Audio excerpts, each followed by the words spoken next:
Hello, world.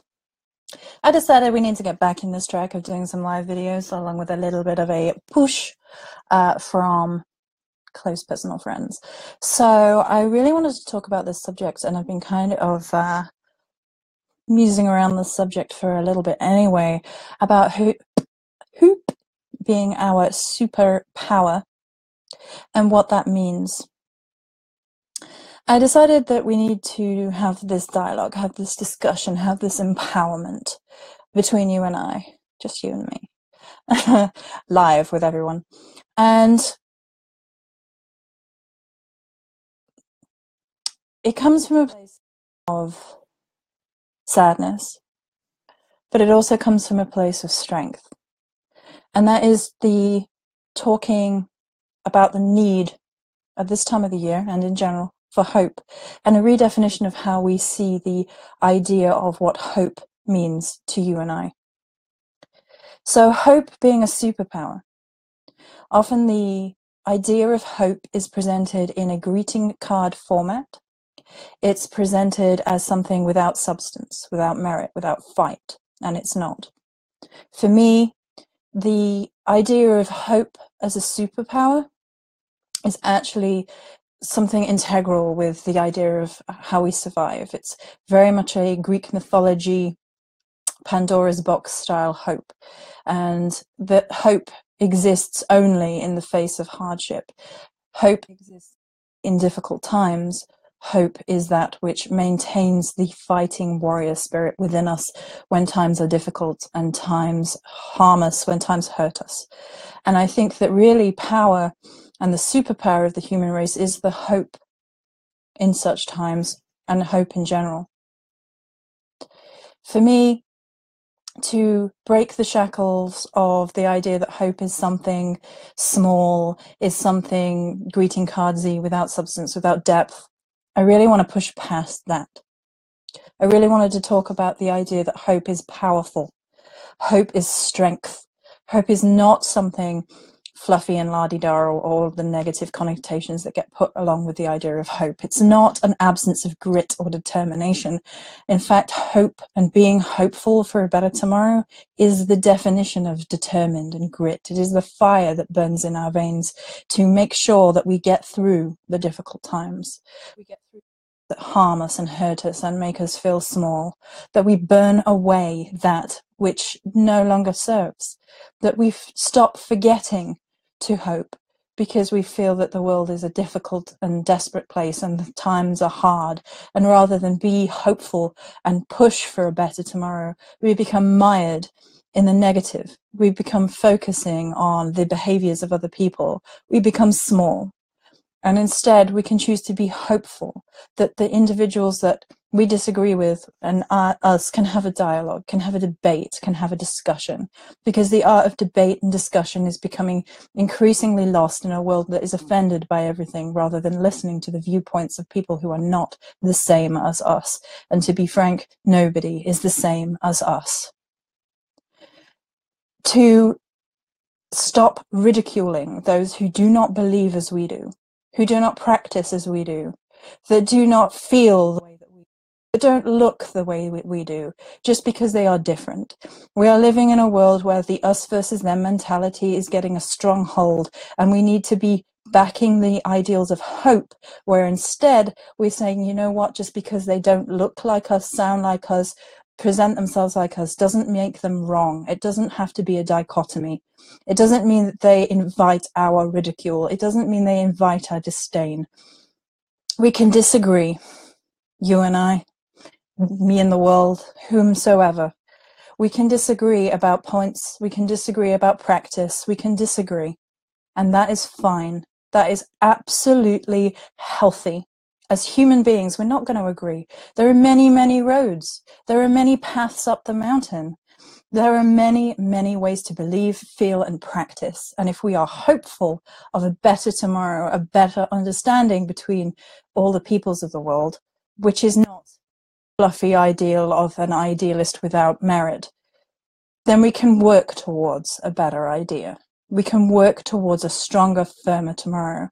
And if we believe in ourselves and we have hope that tomorrow will be better and the world will come together and heal from these difficulties, then we can fight back against unfairness, injustice, against those that seem to take pleasure in the squishing and the traumatizing of people other than themselves. Hope doesn't have to be small, and nor do we. We can be all-encompassing, we can be empathetic, we can be voices for people who cannot speak for themselves or are afraid to. I've been looking at a world recently that is so determined to redefine everything and tell people what is acceptable and what they should and shouldn't do and how they should and should not speak, that they are losing the ability to speak in this mire that distracts. We're looking at a world which is basically on the brink of this net neutrality bullshit, of this censorship, I can't even say it, Mercury retrograde up the ass, I'm sorry, this censorship that is going on right now in our doorsteps. And Americans, if you haven't rang up your constituents, then do. Because the minute net neutrality starts throttling in America, the world will probably follow suit. And freedom of speech is under attack in so many different ways. And rather than squabbling amongst ourselves about the shit that really doesn't matter, we can fight back against the stuff that does. Because I don't care about the small stuff, to be honest. I see people arguing about things like, whether or not Christians are allowed Yule things in holidays and whether or not we're allowed to practice this way. And frankly, my opinion is, as long as people are celebrating rather than tearing each other down, I'm not sure that it matters. As long as people are engaging in coming together, forming bonds, forming connections, helping the helpless, building a better tomorrow, feeling hope, I don't see that these small petty squabbles even matter in the grand scale of things. I don't think it matters. I think that there is bigger issues at hand here. There is the judgment of the poor going on. There is a sterilization throughout everything that is passionate and bold, whether it be on YouTube with their new algorithms saying you are not ad friendly to the corporations that want to advertise here, whether it be through the net neutrality saying that we will soon throttle anything that we deem inappropriate and charge you for the benefit of this, that, and the other, because we want to squeeze every last penny out of the already suffering populace. Whether it be the goddamn Tories saying that animals are not sentient and cannot feel, which is nonsense. We are trying to make everything fit into these awful, awful boxes, and it's driving me to the point of distraction. It really isn't good for the world to try and think small, to try and argue about this pettiness that doesn't matter. I've seen people focus on certain elements for certain semantics of situations when the underlying message of the thing is more important. Wishing people death has been something of a theme lately. Wishing that people did not exist for one reason or another. And this is kind of like against hope. This is like the anti-hope, is to wish that somebody's existence was to be snuffed out. Everybody on this planet has a purpose, has a voice, is made of stardust and earth. You know that saying, be no made of stars, but be humble for you're made of earth? I think that applies. And that somewhere in the mix, in that interweaving between earth and stars, is hope. That you can shine in all the ways that you are meant to shine. And this goes to me too, because I have allowed myself to feel dulled, to stop shining, because I have been censored in one way or another, and I won't do it. I won't do something which is so against the core of who I have come to be, and perhaps always was. So this is personal, as well as flowing out from the self. These things always are. It's spiritual. If they're not affecting us on a personal level, then we're missing the point, that the internal and the external are not separate. And that to find hope within ourselves, to breed a better version of who we are, is to implement that energy, implement that action in the world, and make a better place for our kids and our grandkids and the next generations of people who will be incarnate. And if we believe in a physical reincarnation, if we believe that someday, perhaps in the future, in the past, or however we perceive time, we will come back and we will be again a part of this world, because we cannot be separated from it, then we should stop this overarching attack on humanity, on people. When people become things, become commodities, to be ridiculed, to be mocked, to be made less than human, we have lost something within ourselves. Now, we can disagree, we can point out things that we feel to be unfair, we can lead by example, we can shine light on things that we feel are debased and need addressing, because some things are debased and need addressing. Some behaviors are and abusive, and to bring them to light and to fight back against them is needed. And for example, Brock Turner thinking he can get away with being a rapist is one example from my recent feel of how things are, because that man embodies an entitled generation who think they can rape a woman and all the emphasis is on them and how bad their life is now, except for that you harmed someone else who will live with that harm forever, for the rest of their days.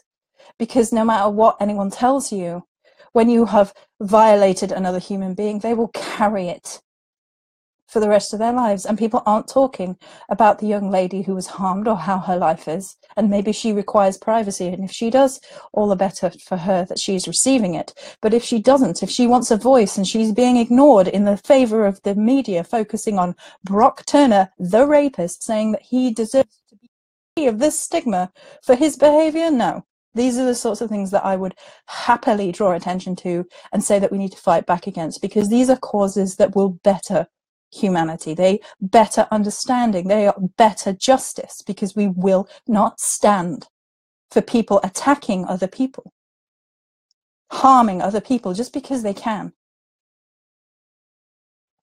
putting divides on because of what gender someone is so they're less entitled, or what the color of somebody's skin is so they're less entitled, or where they are on the rich list, on whatever that means in this day and age, what their sexuality is. We must stop creating division.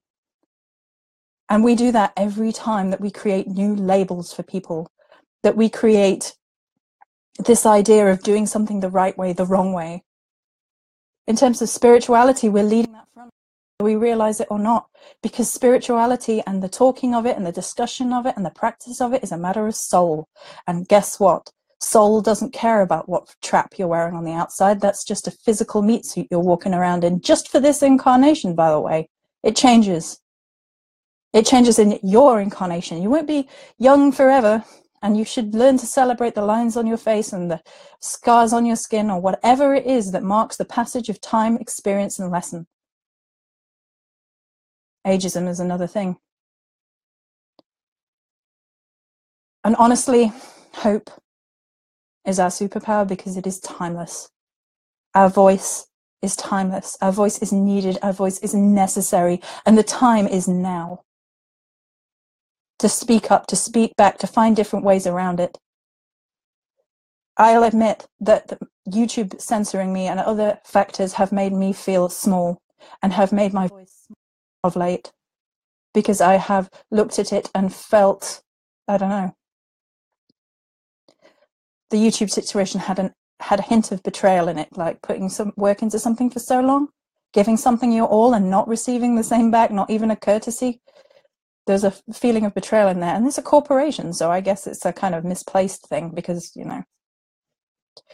So we have to adapt.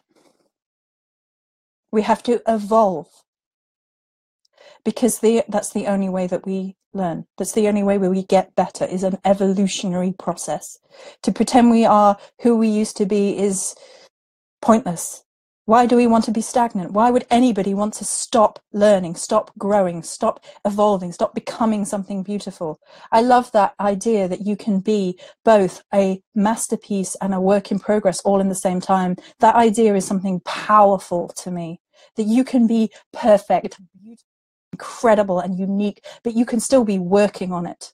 You can still have days where you don't do so well, you screw up, you fall down, but you have the hope to get back up, to keep fighting, to keep being who you were meant to be in the first place before you forgot, or before you got tamed, or before you got let down, or before you hurt so badly.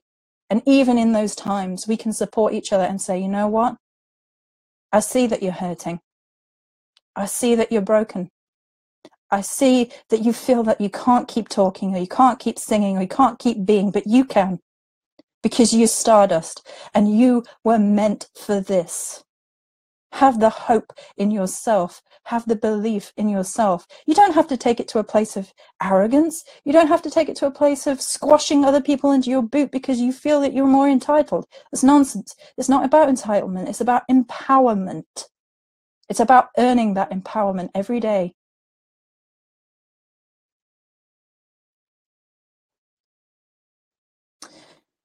So I'm going to round this up now and just say thank you for everybody for coming on. I just felt the need to get back on the horse in a way, the white horse or something like that from a reading earlier that Chris will understand. Because there's been too much lately of ridicule, of mocking, of belittling, of making small. Now, when things matter, when causes matter, when situations matter, I am fully behind speaking up. I'm not behind the idea of diminishing. Not for ourselves. We should not diminish internally for any reason, which is a hard-earned lesson, trust me.